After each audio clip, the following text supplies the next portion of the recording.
এই যে হ্যাঁ কালকে যে অপারেশন সিন্দুর যেটা হয়েছে, মানে যেভাবে হ্যাঁ জঙ্গি ঘাঁটিগুলোকে গুড়িয়ে দেওয়া হয়েছে মিসাইল হুম দিয়ে, তো এই ধরনের এই অপারেশন মানে ইন্ডিয়ার তরফ থেকে আরো কি চালানো হতে পারে, বা পাকিস্তানের তরফ থেকে যদি অবশ্যই নিশ্চয়ই পাকিস্তানের তরফ থেকে কোনো একটা প্রত্যাঘাত আসবে, তো সেক্ষেত্রে ভারতীয় সেনাবাহিনী কতটা কি প্রস্তুত সেই বিষয়টা একটু জানতে চাইছিলাম।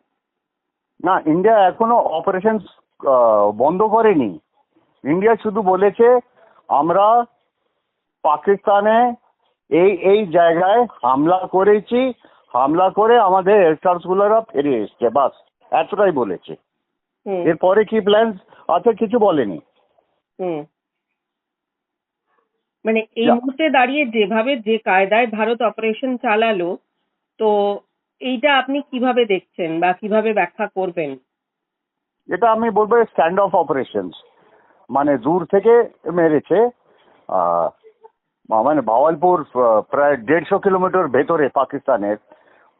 অত দূর আমরা মেরেছি কেন কি আমাদের কাছে এরকম ধরনের মিসাইল ক্ষমতা আছে। এখন দেখা যাক অন্য জায়গায় কোথায় আমরা অ্যাটাক করি। ইয়েস। বেশ, মানে ভারতের ওকে। তরফ থেকে অপারেশন এখনো জারি রয়েছে, এটা সবে হ্যাঁ হ্যাঁ শুরু। হ্যাঁ, ইয়েস, কারেক্ট কারেক্ট, অ্যাবসলিউটলি।